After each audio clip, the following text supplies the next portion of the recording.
olwaleero tetuyinza ate kunenya balala nga n'abantu nga bali ku makooti bawambibwawo. Ffenna tujjukira okuwambibwa kwa Besigye ba Black Mamba, Justice James Ogola kye yayita the rape of the temple of justice, okuweebuula enku, okukwatisa eryanyi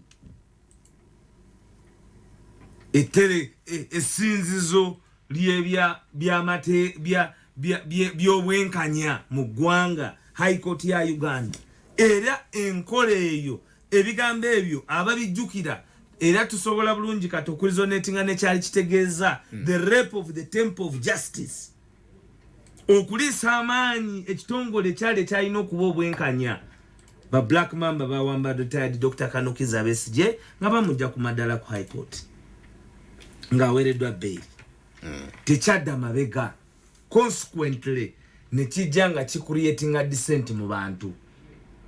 Bawamba eyali Katikkiro kati aliko wa Buganda, Charles Peter Mayiga, Medard Segona akali amagwa nga minister w'emmengo, Honorable Betty Namboze nga mbaka wa parliament, era nga wakitiibwa emmengo mama wange, bawambibwa ne babatwalibwa e Kasese. Bw'oba ojjukira mu bifo ebyenjawulo. Tekikomyawo, Kyagulanyi bamuwamba, His Excellency Robert Kyagulanyi Ssentamu bamuwamba mu hoteli mu Arua, n'akomawo ng'ali ku sick bay nga yeetaaga agenda kupanga bupya. Bawamba Honorable Zaake ne bamukomyawo nga bamusazeesaze.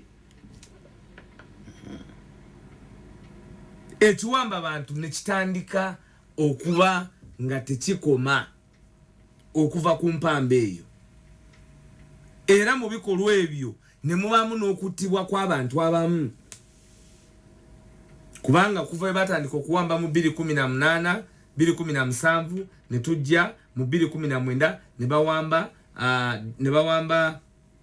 bawamba Kibalama John Bosco, oyo paka leero taddangamu kulabibwako ng'omusango ogumuvunaana temoloka ya His Excellency Robert Kyagulanyi Ssentamu yafa n'amuvugako muyiye kuba bali kumpi ba mulirwana. Nakati mu century y'ekyase ya 21 omuntu eyali omuyivu ayina family yabuzibwawo nga babumuzizaawo olwaleero. Prime Minister wa Uganda n'abavubi Nabbanja avaayo nakkiriza nti namulabye nako John Bosco Kibalama era ffe tumuyina nga gavumenti nga bali mu nkiiko za security ku nsonga z'ekiwamba abantu. Ekiwamba abantu kibaddewo era bawamba abantu. Mu kuwamba abantu abo nga bamaze okutemula zebra, General Yoweri Kaguta Museveni ajja okwogera eri eggwanga, admitting eri eggwanga nti zebra yali atemuddwa nga temuddwa abantu ababe yeesigaliza bokka paka leero abatabeeranga prosecuted kubanga bo bajja ne batemula abantu omuntu owa bulijjo. Era nakola admission n'ayogera ne ku kya compensation ekitakolebwanga paka olwaleero. Mu kiseera ekyo abantu abawambibwa ab'enjawulo abaakubibwa ne bakubibwa obukongovule ne basalibwa emitwe nga Busuula gwe nagamba ne bamukuba n'empisa ya Mukenenya, abantu abo batandika okubasuulasuula nga balinga basula ebitereke by'emmere. Abamu nga babasula n'emitwalo 3, abamu nga babasula n'emitwalo 5, okubasula mu bifo by'enjawulo. Bino bye twogerako, abantu b'Empigi banjulira, abantu b'Emukono banjulira, abantu b'Ejjinja banjulira, abantu b'e Masaka banjulira, abantu b'e Mubende banjulira, abantu b'e Lyantonde banjulira. Obubonero obuwamba baani olwo abasula nga bali compensated ba National Resistance Army. kakati you have identified the challenge tosobola kudate nogikyusa noyogera ku kintu kirala era nga abasinga bali prosecuted illegally mu general court martial. Submission yondabe ya ukanyira professor gamanti waliwo obutakanya professor obutakanya kuki awamba manyiddwa ukanye mune yansanja nti waliwo obutakanya awamba mwami Nsanja awamba manyiddwa awamba manyiddwa sagala teye ye ayinza okuba nga byogera bulala kubanga ye ebimu ayinza okubitya ye ebimu ayinza okubitya kubanga abawamba kankuwa amanya ye ayinza okubitya naye nze kulambululira program bagiyita na mwatu dinda mukatu nigwajiso nze nkubulira dinda mukatu nigwajiso Mr. Sanja abawambwa Waiswa gamba bamanyiddwa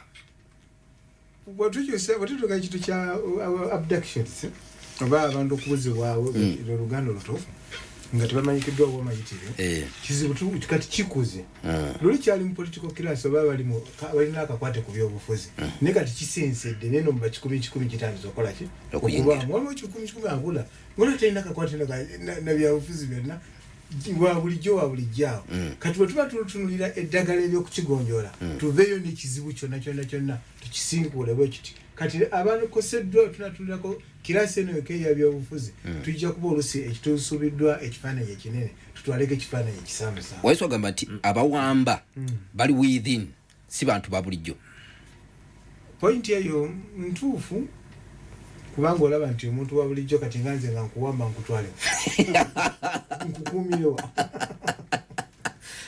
kakati omanyi zino ensonga tuba tuzogerako abasinga tebazitwala serious.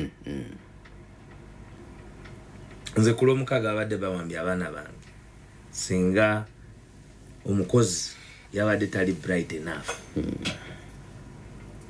so kigenda maaso ate kigenda kugenda ku luggi lw'omuntu yenna fe kayongo nze ekindeeta ekimpa obuvumu okujja wano ne baba baŋŋamba nti gwe tujja kukuba gwe tujja kukola bwe tuti gwe leero tosulawo ekindeeta nga ndi muvumu yensonga saagala mwana wange abe ku bunkenke obwo gwomanyi obunkenke obwo bakufamireyo nti abantu bazze ne bayita nga bazze ku checking oba basobola okuvaawo n'abaana bo gwoyinza okuba oli mugumu because you signed up for something that you know nti odiringa n'aba monsters naye kiteeka tension ku family yonna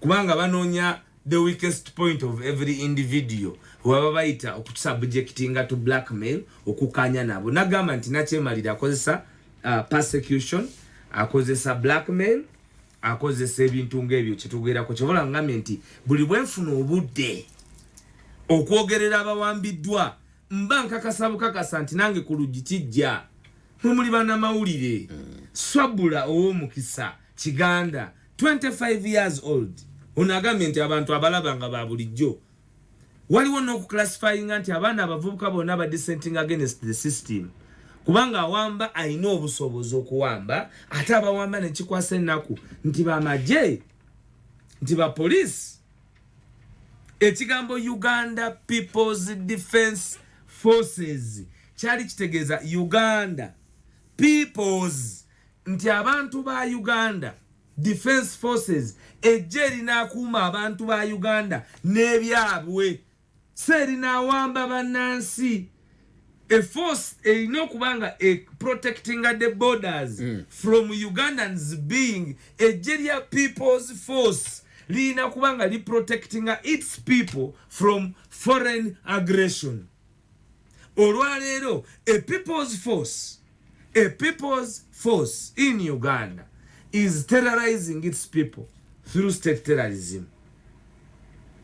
Kubanga gwe bojja ne ogezesa ne wobo baddo checking oba wembeera basuwembeera no creating a touch eyo ku baana no creating a touch eyo ku maid no creating a touch eyo ku neighborhood ng'ogicreatinze that kind of state terrorism ng'ogicreatinze mu bantu abawangalirawo gw'okakasa otyo no kyagambye nti mu moral upgrowth yaabwe tebaabe na bukambwe bulivenginga kubanga tetuzadde bireria tuzadde baana balabeera bategeerera babuuza ebibuuzo who question ebintu engeri gye bitambulamu kubanga yembera bwe yabaawo balina basibira mu nju paka nga nanyini wabakomyewo.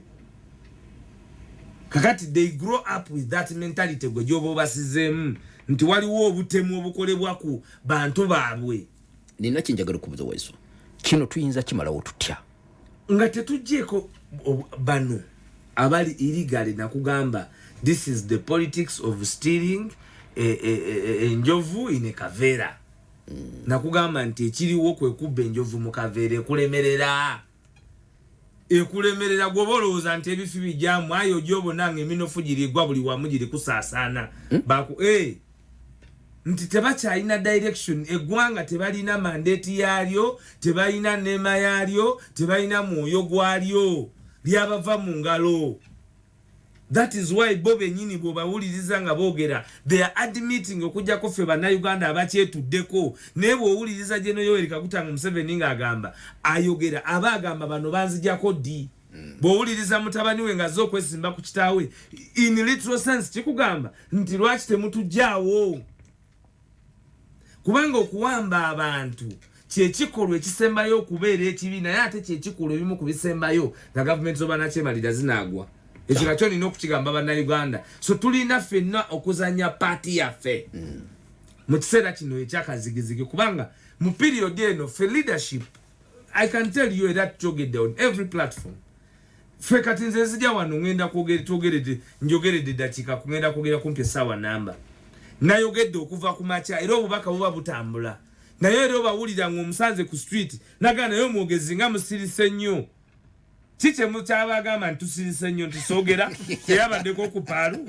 Ti Waiswa nga musirise nnyo naye nga mpulira amaloboozi tulwana n'abannayuganda obuta blastinga, kubanga as a leader oyina okubeera ne capacity gy'obuildings, oyina okubeera n'obusobozi woyinza okugusiriza abannayuganda. The public anger obunyiivu obukaawu obuleeteddwa mu bannayuganda ku bikolwa bye babataddeko, kubanga abantu abali mu kuwambibwa abavubuka baana bano bawamba n'abaana abatannatuusa myaka. Sky Soldier bamuwamba alina emyaka 17 n'akaabira ku loole nti nze gwe muwamba sibimanyi, kati olwaleero si y'omu omusizeemu ensonga era otutta omwana wa 17 years mu General Court Martial. General Court Martial, the most prestigious institution. Chovola bebigwa kati ku magye ffe tetubyewuunya, kubanga mmwe bennyini responsibility yammwe, kubanga this is the bigger question is discussing the security force joina nti kate kyasobola it can no longer hold the center. Tebakyasobola kutambuza biriwo, kubanga batunulira political angle nga balina kutunulira defense angle. Okay. Kati ebintu byonna bye bakola bya kusatisfying the oligarchy. Oligarchy ebeerawo etya? Oligarchy ebeerawo ng'evudde ku birala byonna naye ng'egezaako ku disseminating aba opponents. Okay. Bagiyita Power of Africa Radio 107.9 ekkula ery'omuntu wa bulijjo. Mukulu Nsanja. Yes, sir. Eggwanga liragawa. Eggwanga mu Uganda kiba opposition essentially. Opposition kibeera abantu abatakkiriziganya na ntambuza ebibeera bitambulwa mu ggwanga. Bano ba Waiswa naye bakonvaidinga kye tuyita leadership. Kati opposition oba amaloboozi g'okubeera nti abantu tebakkiriziganya na nzirukanya y'ebintu ebimu mu ggwanga oluusi efunamu okusoomoozebwa. Okusoomoozebwa kuno kubeera ku leadership. Kati ba Waiswa kibaba balina okunnyonnyola at this moment nti what would have been the better way. Singa si kino okuwamba abantu si okuwamba abantu nkuwa ekifaananyi ekinene kyonna nti obutunda gavumenti ngamba nti kati kuba kati ekizibu ekitusinga kati kyabyanfuna nti ng'ebyenfuna bwe byenyiseemu tubbulula ty ebyenfuna kugamba opposition leadership yandibadde solution based kuwa